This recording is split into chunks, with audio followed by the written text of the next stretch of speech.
Certaines dettes ne peuvent être mesurées en or ou en gratitude. Lorsque Silas Brennan aperçut ce matin-là la traînée de sang qui traversait les plaines alcalines, il avait deux choix.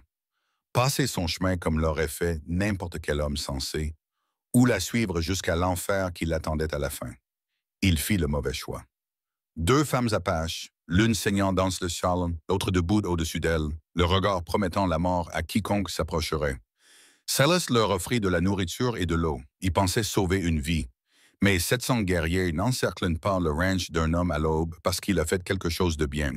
Ils viennent parce qu'il a fait quelque chose d'impardonnable. Et ce que Silas ignorait de la loi tribale allait soit le tuer, soit le transformer en quelque chose qu'il n'aurait jamais imaginé. La réponse chevauchait déjà vers son ranch tandis que la sœur blessée buvait à sa gourde. Le désert était calme depuis 3 jours avant que Silas ne les trouve. Trop calme. Le genre de silence qui précède un bouleversement. Il inspectait sa clôture nord, à la limite d'un territoire qui ne lui appartenait pas, qui n'appartenait à personne avec des papiers, en tout cas. La terre ici avait ses propres règles et les gens qui y vivaient n'avaient pas besoin de documents pour prouver leur propriété. Le sang apparut d'abord sous forme de taches sombres sur la pierre pâle, puis sous forme d'une traînée qui racontait une histoire que Silas comprit sans le vouloir.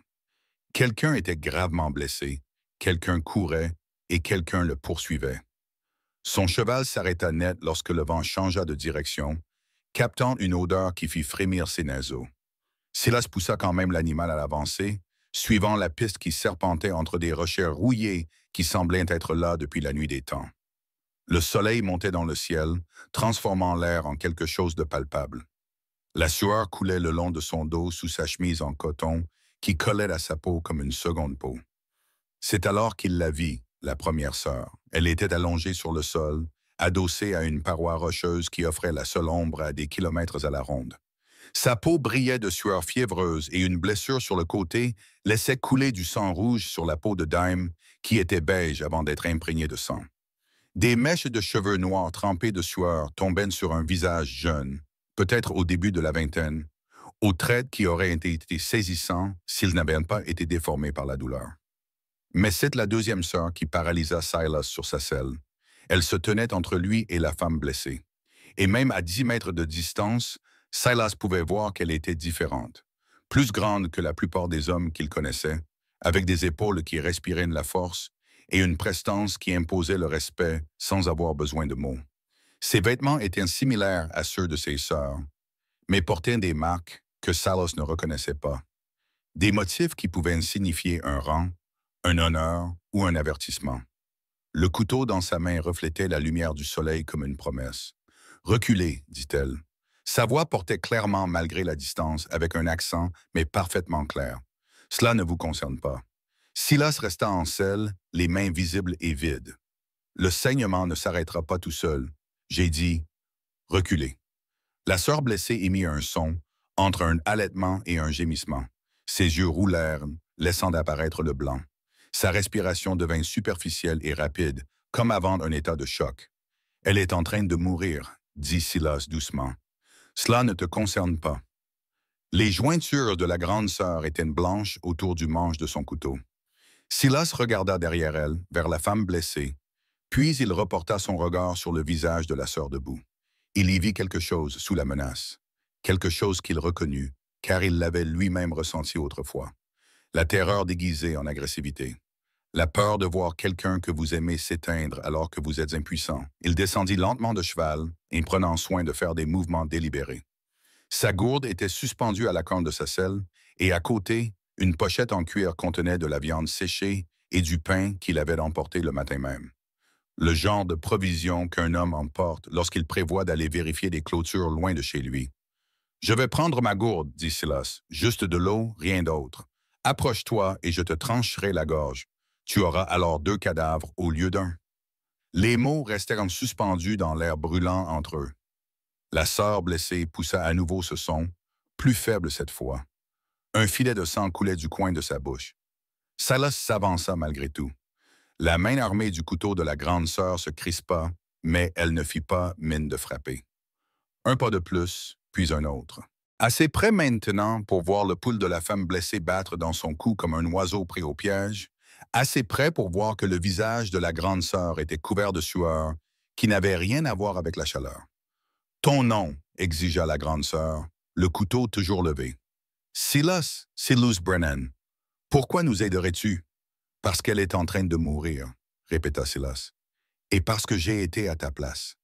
Il tendit la gourde pendant 3 battements de cœur. Rien ne bougeait, sauf le sang qui continuait de couler du flanc de la femme blessée. Puis la main libre de la grande sœur jaillit et saisit la gourde avec des mouvements trop rapides pour être suivis. Elle garda le couteau pointé sur Silas tandis qu'elle s'agenouillait à côté de sa sœur, pressant la gourde contre ses lèvres pâles. La femme blessée but faiblement, l'eau coulant sur son menton. Elle ouvrit les yeux, le regard vague et vitreux à cause de la fièvre. Elle dit quelque chose dans une langue que Silas ne connaissait pas, et la grande sœur répondit dans la même langue, sa voix s'adoucissant un instant. Silas tendit lentement la main vers la pochette en cuir, la nourriture et le tissu pour faire un bandage. Pourquoi? La question était dure, méfiante. Est-ce important? Tout est important. Les yeux de la grande sœur le transperçaient. Chaque action a son importance. Chaque choix a des conséquences. Quelque chose dans sa façon de le dire fit se nouer l'estomac de Silas. Ce n'était pas une affirmation, mais un avertissement. La tête de la femme blessée bascula sur le côté et l'attention de la grande sœur se reporta sur elle avec une panique visible. Elle baissa légèrement le couteau et posa ses doigts sur le cou de sa sœur pour prendre son pouls. « Elle a besoin d'une aide réelle, » dit Silas, « plus que de l'eau et de la viande séchée. Mon ranch est à 5 kilomètres à l'ouest. J'ai des provisions, des bandages propres, du whisky pour nettoyer les blessures. Nous ne pouvons pas vous accompagner. Alors elle mourra probablement ici dans l'heure qui suit. » Silas garda un ton neutre, énonçant les faits sans cruauté. Cette blessure doit être nettoyée et recousue. Elle a déjà perdu trop de sang. La grande sœur baissa les yeux vers le visage pâle de sa sœur. Puis elle regarda à nouveau Silas. Pour la première fois, le couteau vacilla. « Si vous nous trahissez, je passerai des jours à vous le faire regretter. »« Compris. Si vous en parlez à qui que ce soit, je vous retrouverai. Je vis seul. Je n'ai personne à qui le dire. » La grande sœur l'étudia longuement, cherchant un signe de tromperie. Ce qu'elle vit sur son visage dut lui suffire, car elle finit par baisser le couteau et le ranger dans son étui à la hanche. Elle s'appelle Nishoba. « Je m'appelle K. Pouvez-vous la porter? » K serra les mâchoires, craignant de ne pas en être capable. Mais elle se contenta d'acquiescer et se pencha pour soulever sa sœur avec une douceur surprenante. Nishoba poussa un faible cri lorsque le mouvement tira sur sa blessure et que du sang frais assombrit la peau de Dime. Silas monta sur son cheval et se pencha.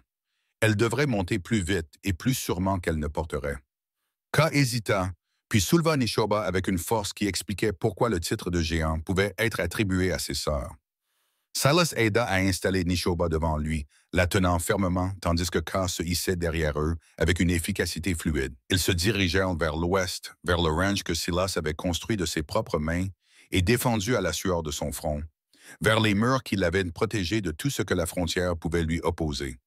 Mais pendant qu'il chevauchait, Kaya parla contre son épaule, d'une voix basse et tendue, avec quelque chose qui pouvait être du regret ou un avertissement. « Tu aurais dû continuer à chevaucher, Silas Brennan. Ce que tu as fait aujourd'hui ne peut être défait. Tu as touché une fille du conseil et les anciennes lois ne pardonnent pas. Même lorsque le toucher apporte la vie plutôt que la mort, le ranch apparut à l'horizon comme une promesse que Silas n'était pas sûr de pouvoir tenir. Des structures en bois patiné, une grange avec des trous d'entrepoids, une clôture de corral qui avait besoin d'être réparée. Rien d'extraordinaire, rien qui valait la peine de mourir. Mais alors que la respiration de Nishoba devenait de plus en plus faible contre sa poitrine, Silas se demanda s'il venait d'échanger sa vie contre la sienne sans en connaître le prix.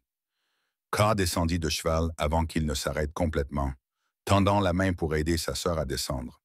Le mouvement fit crier Nishoba et du sang tachait la chemise de Silas à l'endroit où elle avait été pressée contre lui. Il les conduisit à travers la porte dans la pièce principale où la lumière du soleil pénétrait par les fenêtres qu'il avait lui-même percées dans les murs qu'il avait élevés seul. « La table, » dit Silas en débarrassant l'assiette en étain et la tasse de son repas du matin. Kaya allongea Nishoba avec une délicatesse qui rendait soudain fragile cette femme gigantesque.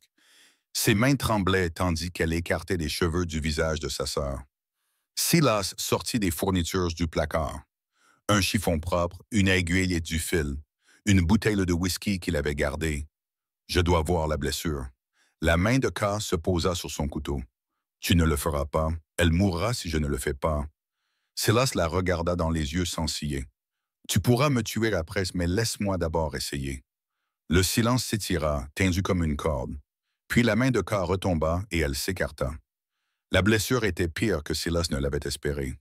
Une profonde entaille sur le côté de Nishoba, enflammée et irritée sur les bords. Ce n'était pas un couteau, mais quelque chose de plus lourd, de plus brutal. Il versa du whisky sur ses mains, puis sur la blessure. Le cri de Nishoba résonna sur les murs, et Kaya saisit la main de sa sœur. Parlant rapidement dans leur langue, Silas travailla rapidement, nettoyant, cousant, bandant. Ses mains se souvenaient des gestes d'une autre vie, d'une autre personne qu'il avait essayé de sauver. Cette fois-là, il avait échoué. Ce souvenir faisait trembler ses doigts, mais il les força à rester fermes. Comment cela s'est-il produit? Demanda-t-il en cousant le dernier point. Des chasseurs, répondit K. Le mot amer est un poison. Des hommes armés de fusils qui pensent que nos scalps ont de la valeur. Silas serra les mâchoires. Il connaissait ce genre d'hommes, des hommes qui tuaient pour la prime, qui considéraient les gens comme de la monnaie. Ils vous ont suivi? Un seul, les autres sont morts. Combien étaient-ils? Ils étaient 5. Il n'en reste plus qu'un. Silas fit le dernier point de suture et enroula un tissu propre autour du torse de Nishoba. Sa respiration s'était légèrement stabilisée et ses lèvres avaient repris un peu de couleur. Pas beaucoup, mais suffisamment pour qu'elle puisse survivre à la nuit. Celui qui nous suit, dit Silas en se lavant les mains dans le bassin. Que veut-il? Ce que tous les hommes comme lui veulent. La preuve qu'il a tué. La voix de K s'abaissa. Mais il veut aussi autre chose. La reconnaissance. Il a tué la fille du chef spirituel de notre conseil. Il devient une légende parmi les siens. Les mains de Silas s'immobilisèrent dans l'eau. La fille du chef spirituel. Oui, vous deux, nous deux.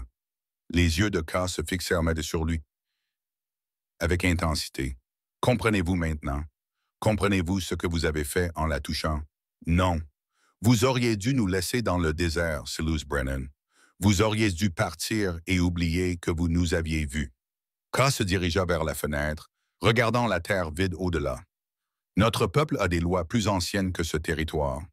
Des lois sacrées qui protègent ceux qui portent le sang de notre conseil.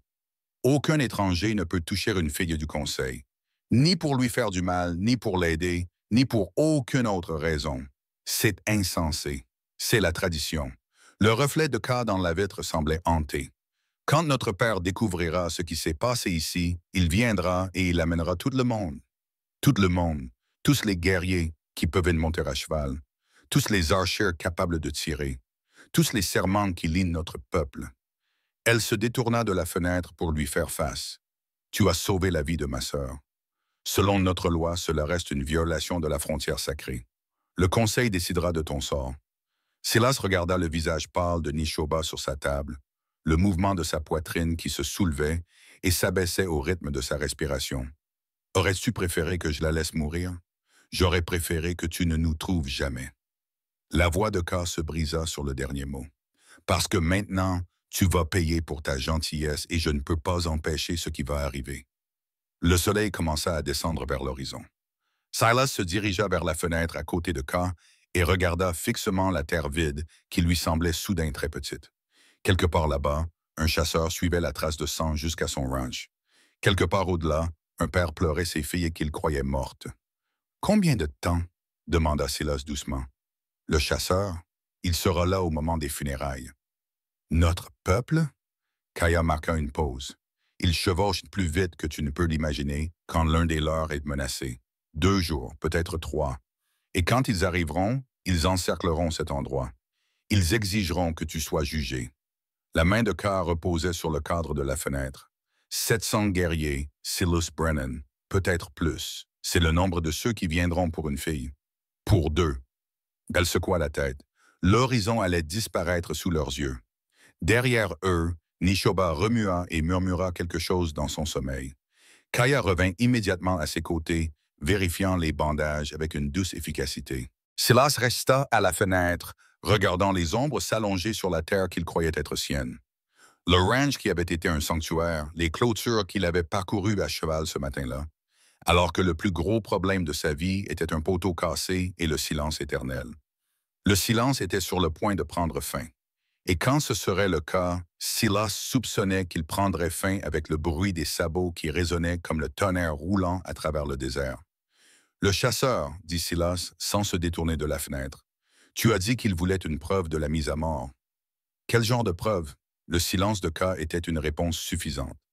Silas vérifia son fusil, appuyé contre le mur près de la porte où il l'avait laissé ce matin-là. Il était chargé à bloc, il avait des munitions dans l'armoire, des provisions dans la cave, de l'eau dans le puits, assez pour tenir un siège si nécessaire. Mais 700 guerriers ne posaient pas de siège. Ils n'en avaient pas besoin. « Reposez-vous, dit Silas à K. Tous les deux, je monterai la garde.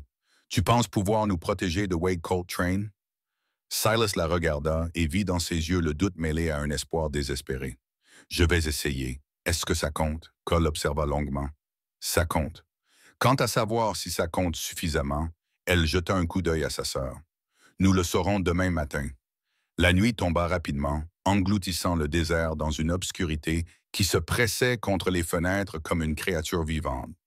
Silas s'installa dans le fauteuil près de la porte, son fusil sur les genoux, et écouta le silence qui n'était plus paisible. Quelque part dans cette obscurité, Wade Coltrane suivait des traces de sang et des empreintes de sabots vers un range qui détenait la preuve dont il avait besoin. Et quelque part au-delà, 700 guerriers se préparaient à chevaucher vers un homme qui avait enfreint leur loi la plus sacrée. Silas avait sauvé une vie aujourd'hui. Demain, il apprendrait ce que ce salut lui coûterait. L'aube était grise et inquiétante, on connaît. Silas le sentit avant de le voir. Cette pression dans l'air avant qu'une tempête n'éclate ou que la violence n'éclate. Il somnola dans le fauteuil malgré sa promesse de ne pas le faire et se réveilla avec une nuque raide pour trouver Kaya debout à la fenêtre orientale, son couteau à la main. « Il est là, » murmura-t-elle. Silas se leva silencieusement et prit position à la fenêtre opposée. Le terrain au-delà semblait vide, mais le vide pouvait être trompeur. Il l'avait appris à ses dépens il y a des années. Puis il vit un mouvement. Une silhouette à cheval à environ 400 mètres qui faisait lentement le tour du ranch en étudiant les lieux. Il calculait son approche. Wade était froid. K dit avec une haine palpable dans la voix. « Il a d'abord tué le cheval de ma sœur. Il l'a fait courir. Il l'a traqué comme une proie pour le plaisir avant de finalement tirer. Lui seul. Oui. Les autres n'étaient pas d'accord avec ses méthodes. Il les a tués aussi. Silas a assimilé cela. Un homme prêt à tuer ses propres partenaires était un homme qui n'avait plus aucune limite à franchir. Dangereux d'une manière qui allait au-delà de la simple violence. Wade s'est approché, s'arrêtant juste hors de portée du fusil. C'était un homme mince, au visage buriné par le soleil et la cruauté, vêtu de vêtements qui avaient connu des jours meilleurs et coiffé d'un chapeau rabattu sur les yeux. Quand il appela, sa voix porta clairement à travers le désert. « Les femmes apaches sont là-dedans. Je sais que vous m'écoutez. » Une pause. « Vous avez tué mes amis. Je pense que cela vaut quelque chose, n'est-ce pas? Cela vaut la peine de régler ses comptes. » Silas ouvrit la porte juste assez pour être vu. Il tenait son fusil avec désinvolture, mais il était prêt. « Elles ne s'intéressent pas à vos comptes, Coltrane. » L'attention de WDE se déplaça. « Je ne savais pas qu'elles avaient de l'aide. C'est toi le rancher?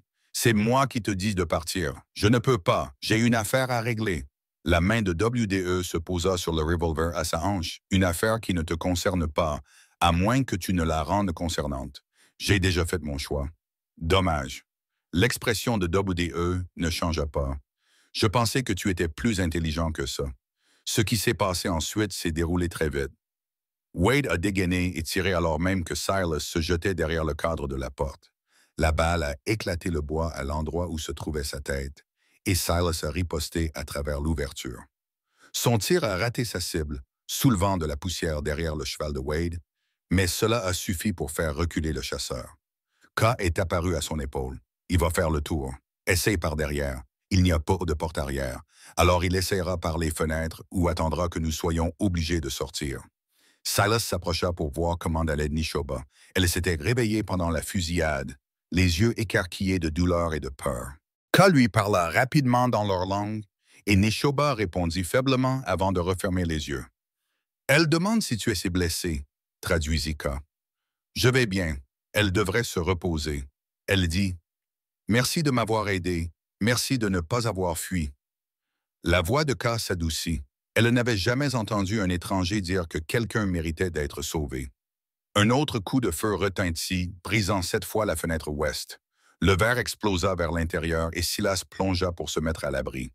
Wade bougeait, essayant différents angles, testant leur défense. « Combien de munitions avez-vous » demanda Kaya. « Assez pour un combat.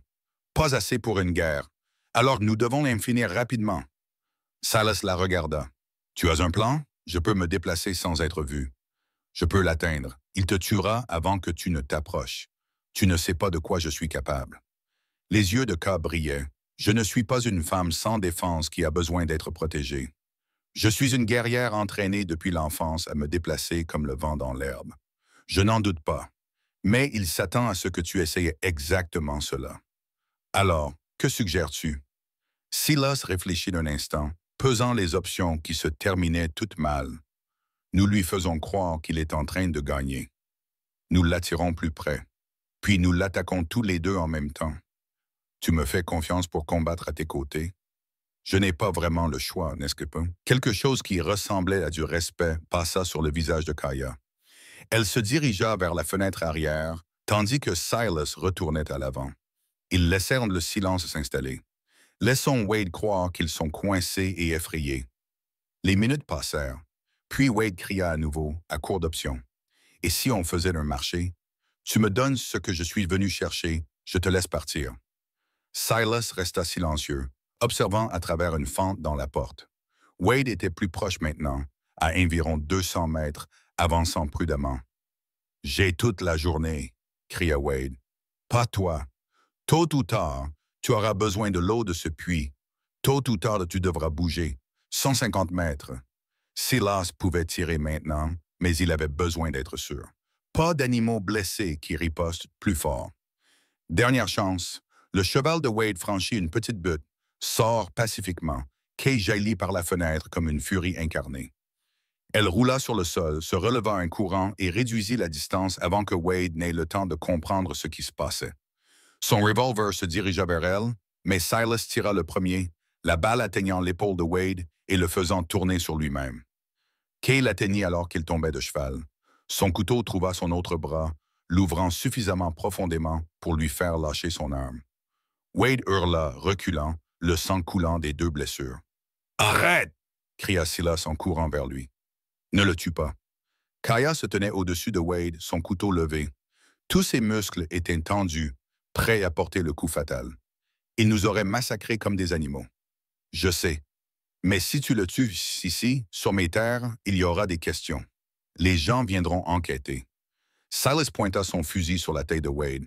Il partira, blessé, honteux, mais suffisamment vivant pour faire savoir que tu es sous protection. Ta protection ne signifie rien. Wade cracha du sang. Tu es un homme mort. Vous l'êtes toutes les deux. Quand les Apaches découvriront que vous avez hébergé leur fille, ils feront quoi? Silas appuya le canon du fusil contre le front de Wade. Dis-moi ce qu'ils feront. Les yeux de Wade s'écarquillèrent lorsqu'il comprit. Tu ne sais pas. Tu n'as aucune idée de ce que tu as fait. Alors éclaire-moi. Elle n'est pas n'importe quelle guerrière. Wade fit un geste faible vers Kay. Elle est la prochaine chef de guerre et sa sœur. Il rit d'un rire humide et brisé. Cette fille a été promise aux anciens du Conseil comme un vaisseau spirituel intouchable, sacré, et tu as posé tes mains sur elle. Tu as cousu sa chair comme si elle était une vulgaire prostituée. Silas sentit un froid glacial envahir sa poitrine. L'expression de Kaya était devenue soigneusement neutre. 700 guerriers, continua Wade, c'est ce qu'ils enverront. Peut-être plus, ils encercleront cet endroit et ne partiront pas avant que tu aies été jugé selon leurs lois. Il sourit à travers ses dents ensanglantées. J'aurais fait en sorte que ce soit rapide. Eux non. Silas recula, baissant son fusil. Monte à cheval, chevauche jusqu'à ce que tu ne vois plus ma terre. Reviens et je finirai ce que K a commencé. Wade se releva péniblement, serrant son épaule blessée. Il tituba vers son cheval. Il réussit à monter malgré la douleur avant de partir. Il jeta un dernier regard en arrière. Ils sont probablement déjà en route. Rancher l'a probablement senti au moment où tu l'as touché. Certaines choses ne peuvent être effacées. Wade fit avancer son cheval, laissant des gouttes de sang dans le sable. Certaines choses exigent un prix. Silas et Kaya restèrent silencieux, regardant Wade disparaître à l'horizon. Puis Kaya parla d'une voix creuse. Il a raison, ils viendront. Et quand ils arriveront, rien de ce que je pourrais dire ne changera ce qui doit arriver. Ce qui doit arriver? Tu te tiendras au milieu de 700 guerriers. Mon père exigera de savoir pourquoi tu as enfreint la loi sacrée. Et tu devras répondre de ton crime. K se tourna vers lui. Le crime d'avoir sauvé la vie de ma sœur. Ils passèrent le reste de la journée dans un silence tendu. Silas renforça la fenêtre cassée avec des planches provenant de la grange. Ses mains travaillaient automatiquement tandis que son esprit calculait des probabilités impossibles. K resta près de Nishoba, changeant ses bandages, lui offrant de l'eau, parlant à voix basse d'une manière que Silas ne comprenait pas, mais qu'il reconnaissait comme réconfortante. En fin d'après-midi, la fièvre de Nishoba était tombée. Ses joues avaient repris des couleurs et ses yeux suivaient les mouvements avec clarté, sans délire. Lorsque Silas lui apporta de l'eau fraîche, elle parla pour la première fois en anglais. « Tu n'aurais pas dû nous aider. » Sa voix était faible mais ferme. « Tu aurais dû être égoïste. J'ai essayé une fois. Je n'ai pas supporté ce qui s'est passé. » Silas posa l'eau, évitant son regard. Une personne que j'aimais était en train de mourir. J'étais trop loin pour l'aider. Quand je suis arrivé, elle était déjà partie. Il fit une pause. Je porte ce poids depuis des années. Je n'allais pas en rajouter. Nishoba l'observa avec des yeux qui semblaient plus vieux que son âge. Tu as donc troqué un poids contre un autre. Ma vie contre la tienne. Peut-être que ça n'ira pas jusque-là. Si, il n'y avait aucune colère dans sa voix, juste de la certitude. Mon père suit à la lettre les anciennes coutumes. Il n'a pas le choix. Abandonner la tradition reviendrait à abandonner tout ce que notre peuple s'est battu pour préserver. K s'approcha et posa une main sur l'épaule de sa sœur. « Repose-toi maintenant. Garde tes forces. » Mais Nishoba continua, ses mots s'accélérant comme si elle avait besoin de les prononcer avant que son courage ne l'abandonne. « Il y a quelque chose que tu dois savoir, Silas Brennan. Quelque chose qui explique pourquoi tant de gens viendront. Ton père est le chef spirituel. » « Je comprends. Non, tu ne comprends pas. » Nisha lutta pour s'asseoir malgré les protestations de K. « Je ne suis pas seulement sa fille. Je suis l'élu, celle qui a été désignée pour transmettre le savoir sacré, pour interpréter les anciens signes, pour guider notre peuple quand il ne sera plus là. Tu es une prêtresse, dit Scylla. Plus que cela, je suis le lien entre notre peuple et tout ce qui l'a précédé. Mon corps est considéré comme une terre sacrée. Aucun étranger ne m'a touché depuis que j'ai été choisi pour cette voie à l'âge de 7 ans. Elle regarda les bandages autour de son torse. Jusqu'à présent, les implications pesaient sur Silas comme un linceul. Donc, quand j'ai recousu ta blessure, tu as commis la plus grande violation que notre loi reconnaisse. Non pas parce que tu voulais faire du mal, mal, mais parce que la loi ne fait aucune distinction entre le mal et l'aide lorsque les limites sacrées sont franchies. Kaya se détourna, les épaules raides. J'ai essayé de l'arrêter, Nishoba. J'ai pointé mon couteau sur sa gorge. Et puis tu l'as laissé t'aider quand même, dit Nishoba doucement. Parce que tu savais que sinon, je mourrais. Parce que tu as choisi ma vie plutôt que la loi. Le conseil nous punira tous les deux. K a dit qu'il le devait. Ne pas le faire détruirait les fondements de tout ce en quoi nous croyons. Sias se leva et se dirigea vers la fenêtre pour contempler le désert qui semblait si paisible hier encore. Combien de temps avant qu'il n'arrive? Demain? Peut-être après-demain? K le rejoignit à la fenêtre. Mon père saura que quelque chose ne va pas. Comme nous ne sommes pas rentrés comme prévu, il aura envoyé des éclaireurs. Ils auront trouvé les corps des compagnons de Wade. Ils suivront la piste jusqu'ici. Et quand ils arriveront, ils encercleront ce ranch. Tous les guerriers dans un rayon de 3 jours de cheval répondront à l'appel. La tradition exige au minimum 700 guerriers pour une violation de cette ampleur. Le reflet de Kaya dans la vitre semblait hanté. Mais pour 2 filles, pour la future chef spirituelle et la future chef de guerre, elles seront plus nombreuses. Elles couvriront le pays comme des ombres. La nuit tomba à nouveau, plus profonde qu'auparavant.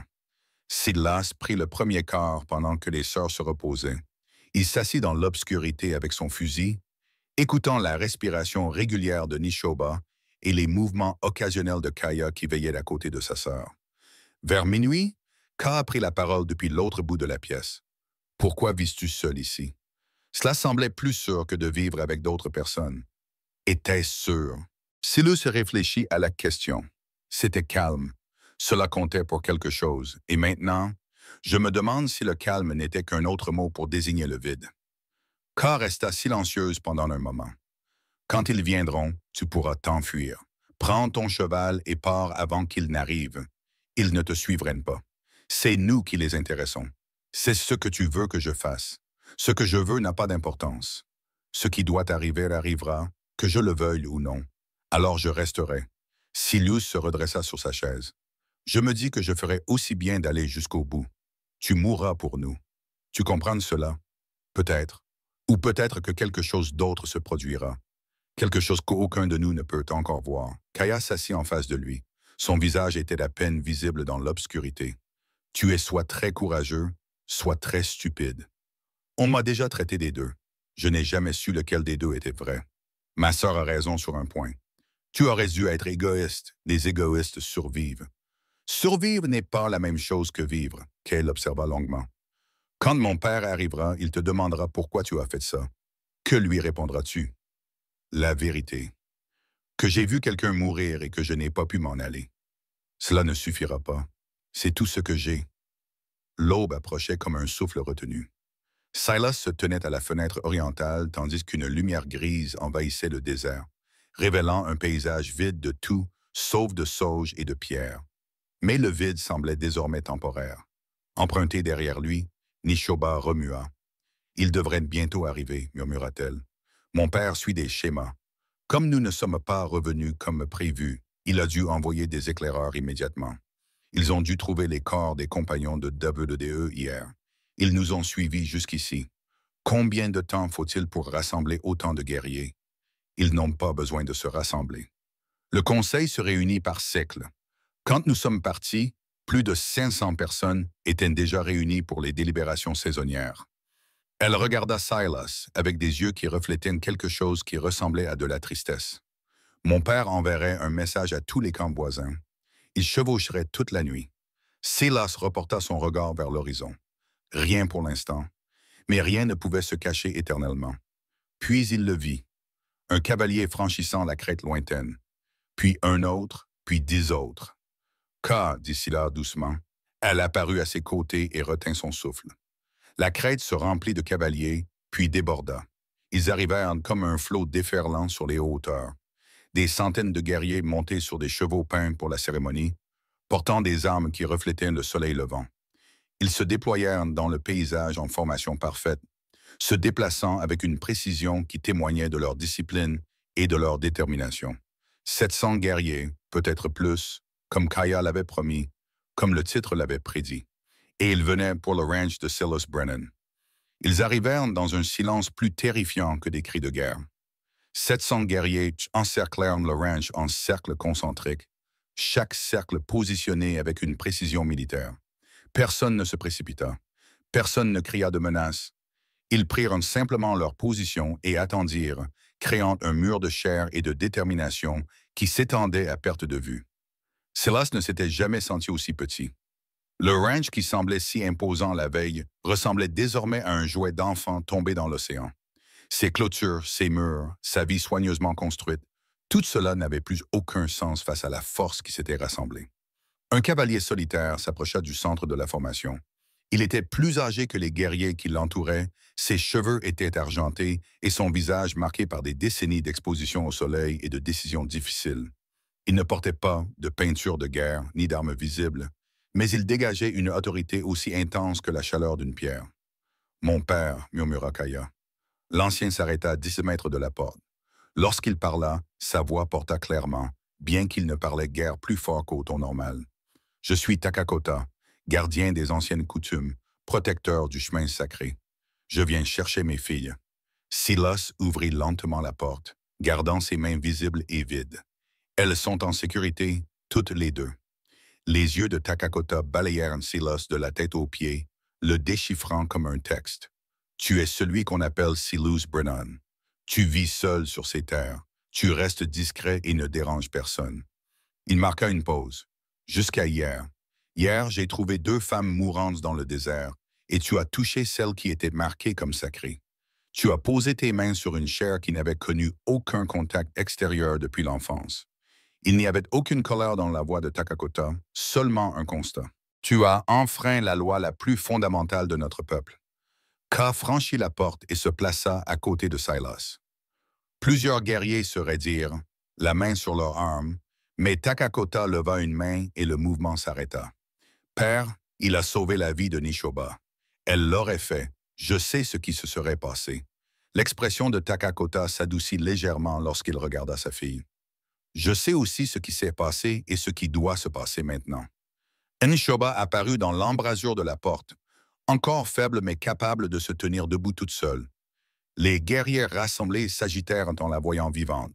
Des murmures parcoururent les cercles comme le vent dans l'herbe. « La loi est claire, » poursuivit Takakota. « Un étranger qui touche un vaisseau sacré doit être jugé. Le Conseil décidera si ce contact a été fait par malveillance ou par miséricorde. Mais dans tous les cas, il doit y avoir un jugement. » « Vous avez donc amené 700 guerriers pour juger un seul homme ?» demanda Silas. Une expression fugace passa sur le visage de Dakota. Ce n'était pas tout à fait un sourire. « Nous avons amené 700 guerriers parce que la loi l'exige. Lorsqu'un vaisseau sacré se compromet, nous montrons au monde que nos traditions ont de la valeur, que nos filles méritent d'être protégées. » Il fit un geste vers le vaste cercle qui les entourait. « Il ne s'agit pas seulement d'un jugement, Silas Brennan. C'est la preuve que nous restons assez forts pour faire respecter nos lois, même lorsque celles-ci ne nous apportent aucun plaisir. Et si je refuse d'être jugé, alors nous resterons ici. Le cercle ne se brisera pas. Personne n'entrera. Personne ne sortira. Finalement, la soif, la faim ou le temps lui-même vous forceront la main. » La voix de Takakota restait douce, presque aimable. « Il n'y a pas d'échappatoire. Seul le choix de la manière dont vous y ferez face. » Silas regarda les visages qui l'entouraient. De jeunes guerriers avides de gloire. Des guerriers plus âgés qui avaient trop vu pour avoir encore soif de violence. Des femmes qui observaient avec des expressions qu'ils ne pouvaient déchiffrer. Tous attendaient sa décision. « Que se passera-t-il si je viens avec vous? Tu te présenteras devant le conseil. Tu diras la vérité sur ce qui s'est passé. Les anciens délibéreront. » Takakota fit une pause. « Puis ils décideront si ton crime est suffisamment grave pour mériter la mort ou s'il existe un autre moyen de rétablir l'équilibre. Quelle autre solution? Ce n'est pas à moi de le dire. Le Conseil détient la sagesse. Je ne fais que servir. » Noba s'avança, encore chancelante, mais déterminée. « Père, il avait agi avec honneur. Sans son aide, je ne serais plus qu'un squelette dans le désert. Je sais, ma fille. Je sais aussi que l'honneur n'efface pas la violation. La loi existe pour des raisons plus profondes que les circonstances individuelles. » Takakota regarda Silas. « Viendras-tu volontairement ou devons-nous t'emmener de force? » Le soleil montait dans ce ciel, brûlant les derniers vestiges de la clémence matinale. La sueur coulait le long du dos de Silas. Son fusil était appuyé contre le mur à l'intérieur, chargé et prêt à l'emploi. Mais à quoi pouvait bien servir un fusil contre 700 autres? Et quelque part au-delà de l'instinct de survie. Silas reconnut autre chose. Ces gens n'étaient pas venus réclamer son sang à grands cris. Ils étaient venus en suivant des règles plus anciennes que son pays. Ils étaient venus parce que leur fille comptait suffisamment pour mobiliser une armée. Ce genre d'amour, même s'il était déformé par la tradition, méritait mieux que des balles. « Je viendrai, » dit Silas. Kaya lui saisit le bras. « Tu n'es pas obligé. »« Si, je le suis. » Il la regarda, puis regarda Nishoba. Enfin, il regarda Takakota. « J'ai fait un choix hier. Il est temps de voir ce que ce choix coûte. » Takakota acquiesça lentement. « Tu fais preuve de courage. Cela aura de l'importance lorsque le jugement viendra. » 4 guerriers s'approchèrent, formant une escorte. Ils ne ligotèrent pas Silas et ne le traitèrent pas brutalement, mais leur présence indiquait clairement qu'ils ne pourraient plus changer d'avis. Ils le conduisirent vers le centre du vaste cercle, et les rangs de guerriers s'écartèrent pour former un couloir. Au cœur de la formation se trouvait un espace dégagé où il n'y avait que du sable et du soleil. Les anciens attendaient là 5 hommes et femmes qui avaient vu passer plus de saisons que Silas ne pouvait en compter. Ils se tenaient à côté de quelque chose qui lui noua l'estomac. Un poteau en bois enfoncé profondément dans le sol. Des cordes y étaient suspendues. Pas pour pendre, mais pour attacher, pour maintenir quelqu'un en place pendant que le jugement était prononcé. Les guerriers placèrent Silas devant le poteau. Les cercles se resserrèrent, se pressant vers l'intérieur jusqu'à ce que 700 visages l'entourent de tous côtés. Takakota s'avança pour se tenir aux côtés des anciens, le visage impassible. Nashoba et Ka furent amenés devant lui, placés en face de Silas, de l'autre côté de l'espace ouvert. Les deux sœurs le regardaient avec des expressions mêlant gratitude et chagrin. L'une des anciennes s'avança, une femme âgée dont les yeux brillaient encore d'une intelligence vive. Lorsqu'elle prit la parole, sa voix porta jusqu'à tous les guerriers présents. « Nous sommes réunis pour juger la violation d'une loi sacrée. Un étranger a touché le vaisseau élu. Le sang s'est mélangé au sang. La limite a été franchie. » Elle fit une pause, laissant le silence s'installer comme la pression avant une tempête. « Silas Brennan, vous allez maintenant dire la vérité. Dites-nous pourquoi vous avez commis ce crime. » Silas se tenait au centre de 700 guerriers et sentait le poids de tous les regards posés sur lui. Le soleil tapait sans pitié et la sueur traçait des lignes dans la poussière sur son visage. Lorsqu'il prit la parole, sa voix était claire et ferme malgré la peur qui lui nouait les entrailles. « Je les ai trouvés dans le désert. L'un d'eux saignait abondamment. L'autre essayait de la sauver avec pour seules armes sa détermination et un couteau. Il croisa directement le regard de la femme âgée. Je leur ai offert de l'eau et de la nourriture. Je leur ai proposé mon aide. Comme cela ne suffisait pas, je les ai emmenés dans mon ranch et j'ai recousu la blessure qui aurait pu la tuer. Tu savais qu'elle était apache, dit la femme âgée. Ce n'était pas une question. Je savais qu'elle était en train de mourir. C'était tout ce qui comptait. Vous ont-ils dit qui ils étaient? Ce qu'elle représentait? Pas avant. À ce moment-là, le choix était déjà fait. Un autre ancien s'est avancé. Un homme avec des cicatrices sur la poitrine et les bras. Vous auriez pu les laisser. Vous auriez pu passer votre chemin. Pourquoi ne l'avez-vous pas affaibli? Silas a hésité, cherchant les mots qui pourraient combler le fossé entre sa vérité et leur loi. Il y a des années, quelqu'un que j'aimais est mort alors que j'étais trop loin pour l'aider. Je porte ce poids chaque jour depuis. Quand j'ai vu Nishoba saigner dans le sable, j'ai revécu ce moment. Le moment où ne rien faire devient quelque chose que vous ne pouvez jamais effacer. Il s'agissait donc de votre culpabilité. L'ancien balafré dit « Pas de miséricorde. Peut-être que ça a commencé comme ça. Mais quand j'ai nettoyé sa blessure et recousu sa chair, ça n'avait plus rien à voir avec moi. Ça concernait elle. Il s'agissait de ne pas laisser une autre vie s'éteindre alors que j'avais le pouvoir de l'empêcher. » Takakota prit alors la parole d'une voix pensive. « Tu parles de pouvoir, mais tu n'avais aucun pouvoir à ce moment-là. Tu étais seul face à un choix qui allait amener 700 guerriers à ta porte. Où est le pouvoir là-dedans? » « Le pouvoir était dans le choix, » répondit Silas, en décidant que sa vie comptait plus que la mienne. Des murmures parcoururent les guerriers rassemblés. Les anciens se concertèrent à voix basse, parlant leur langue trop rapidement pour que Silas puisse comprendre, même s'il l'avait comprise. Finalement, la vieille femme leva la main pour demander le silence. « Silas Brennan, vous avez dit la vérité. Nous le reconnaissons, mais la vérité n'efface pas la violation. » Elle fit signe à Nishoba, qui se tenait pâle mais droite en face de lui. La loi protégeant les vases sacrés existe pour des raisons profondes. Elle garantit qu'elle reste pure, à l'abri du monde extérieur. Ce sont des canaux purs pour la sagesse qui soutiennent notre peuple. En la touchant, vous avez brisé cette protection. Je comprends. Et vous? Comprenez-vous vraiment ce que vous nous avez pris? La voix de la vieille femme se fit plus aiguë. Elle devait entrer dans la phase suivante de sa formation sans avoir été souillée par aucun contact avec ceux qui ne suivent pas notre voie. À présent, elle porte la marque de tes mains sur sa chair. La cicatrice que tu as créée restera. Chaque fois qu'elle se tiendra devant le conseil, chaque fois qu'elle parlera au nom de nos ancêtres, cette cicatrice rappellera à tous que la frontière sacrée a été franchie. Nishoba s'avança malgré la tentative d'un guerrier de la retenir. La cicatrice me rappelle que je suis en vie pour pouvoir parler. Sans lui, il n'y aurait pas de vaisseau, pas de canal, seulement des eaux et du sable. Silence, ma fille. L'ordre de Takakota était doux mais absolu. Ce n'est pas à toi de juger. Les anciens se concertèrent à nouveau, leur discussion s'échauffant. Silas perçut des fragments de désaccord, vit des gestes qui trahissaient une profonde division. L'ancien marqué semblait plaider en faveur d'une voix, tandis que la vieille femme en défendait d'une autre. Takakota écouta les deux, l'air troublé. Finalement, ils parvinrent à un consensus. La vieille femme se retourna vers Silas.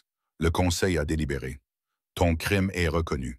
Ta motivation est comprise, mais la compréhension n'annule pas les conséquences. Elle fit une pause, laissant le moment s'étirer. Deux voix s'offrent à toi maintenant. La première est la voix traditionnelle. Tu es attaché au poteau. Le père du vaisseau sacré rend son jugement de sa propre main. Rapide, définitif, absolu. C.S. sentit sa gorge s'assécher. Et la deuxième voix n'a pas été empruntée depuis 3 générations. C'est la voix du frère de sang, l'étranger qui prouve qu'il est digne de se tenir parmi nous, non pas en tant qu'invité, mais en tant que l'un des nôtres. Comment cela est-il prouvé? Répondit l'ancien marqué de cicatrices. Par l'épreuve, par le sacrifice, en se tenant à nos côtés lorsque tout ce que vous connaissez est menacé, dit-il en désignant le vaste cercle de guerriers. Nous ne sommes pas venus ici uniquement pour vous juger. Nous sommes venus parce que le danger poursuit nos filles. Le chasseur que vous avez renvoyé reviendra. Les hommes comme lui le font toujours. Ils rassemblent d'autres hommes comme eux et reviennent avides de preuves qu'ils peuvent une vendeur. La compréhension s'abattit sur Silas comme une douche froide. Wade Coltrane revient avec d'autres. Nous avons des éclaireurs postés à chaque approche. Ils signalent un groupe de 12 hommes galopant depuis l'Est. Des mercenaires et des chasseurs de primes attirés par la promesse des scalps Apaches. La voix de Takakota était sinistre. Ils pensent pouvoir frapper rapidement, prendre ce qu'ils veulent et disparaître avant que nous ne réagissions. Ils ne savent pas que nous sommes déjà là. Vous vous êtes servi de vous-même comme appât, dit lentement Silas. Vous avez rassemblé 700 guerriers, pas seulement pour me juger. Vous les avez rassemblés pour protéger vos filles de l'attaque que vous saviez inévitable. Nous ne jouons pas avec la vie de nos enfants.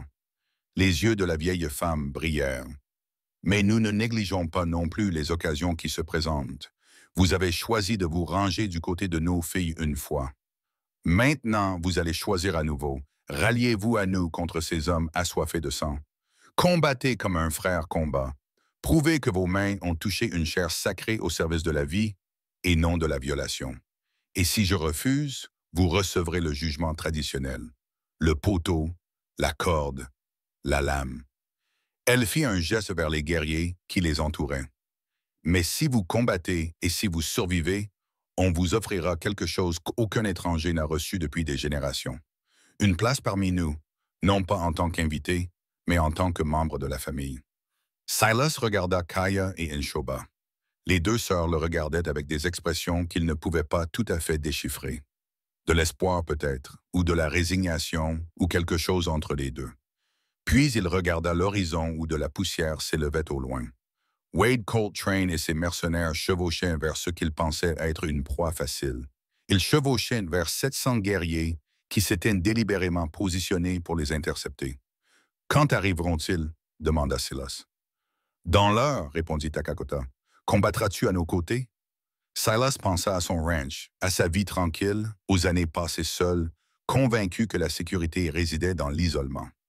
Puis il pensa à la respiration régulière de Noba lorsque la fièvre était tombée, à la protection farouche de Kaya envers sa sœur, aux gens qui accordaient suffisamment de valeur à leur fille pour amener une armée. « Dites-moi où vous avez besoin de moi, » dit Silas.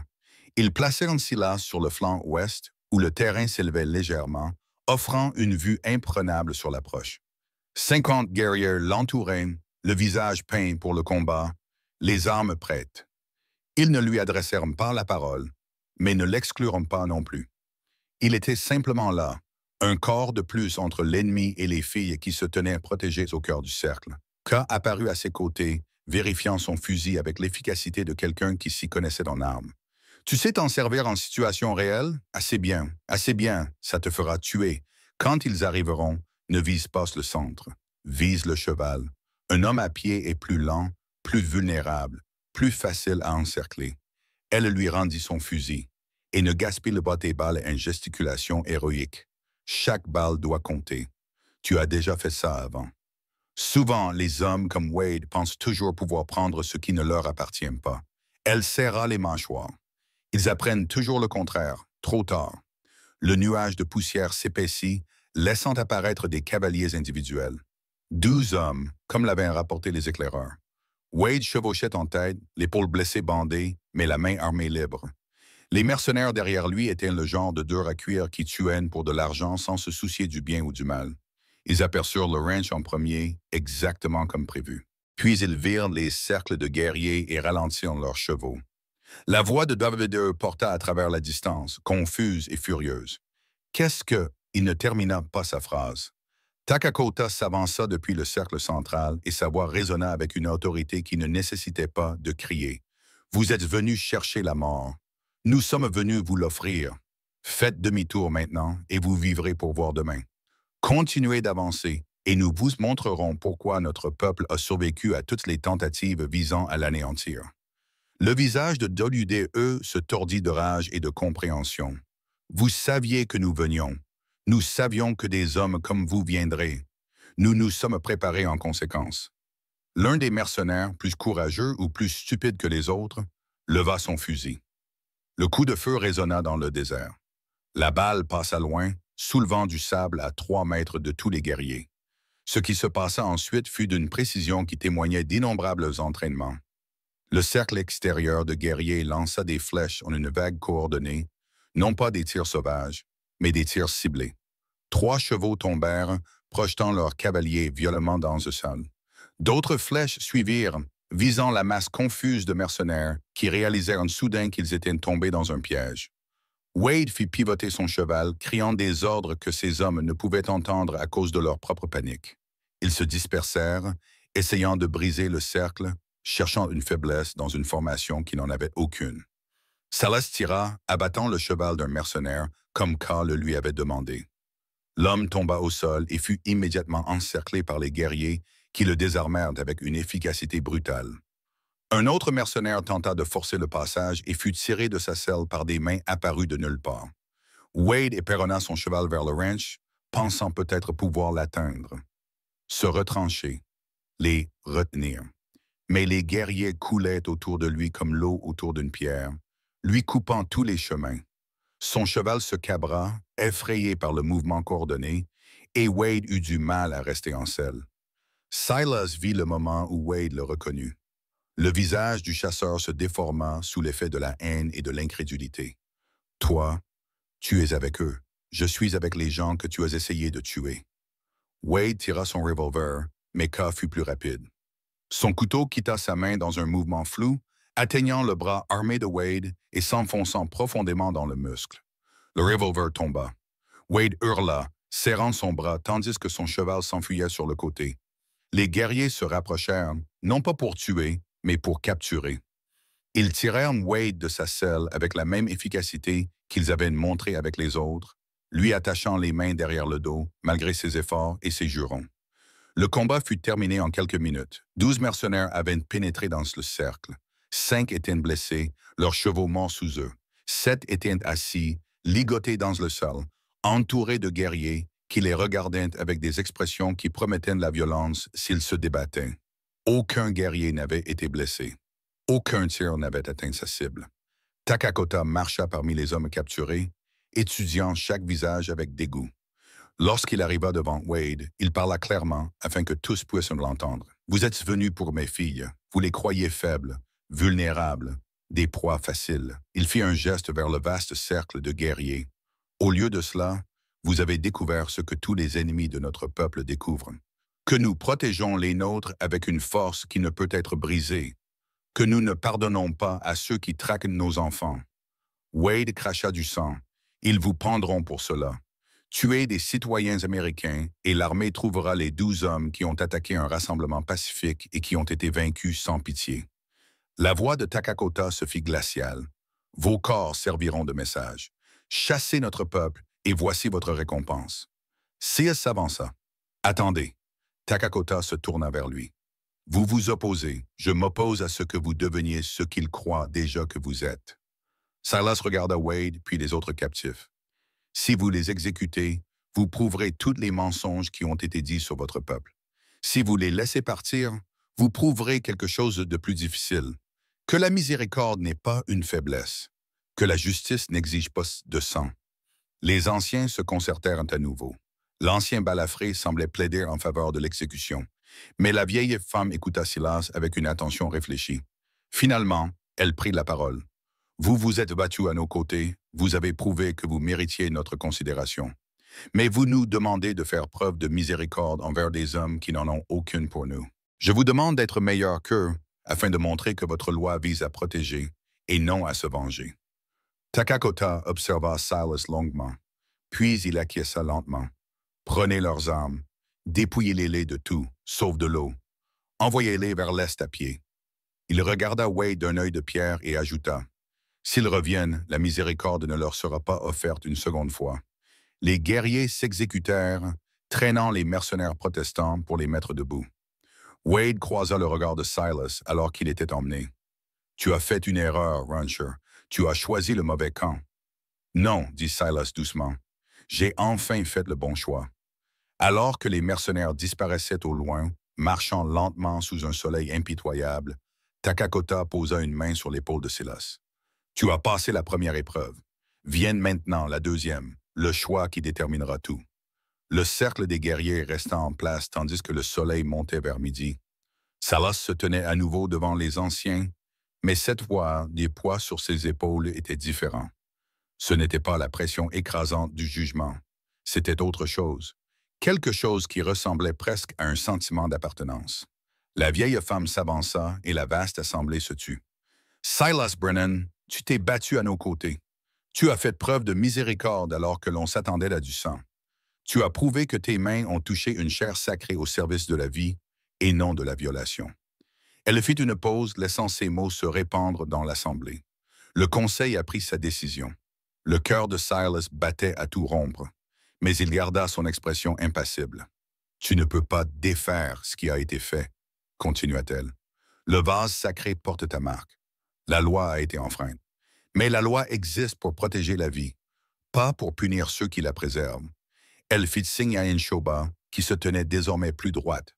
Les couleurs étaient revenues sur son visage. « Elle est en vie parce que vous avez choisi sa vie plutôt que votre sécurité.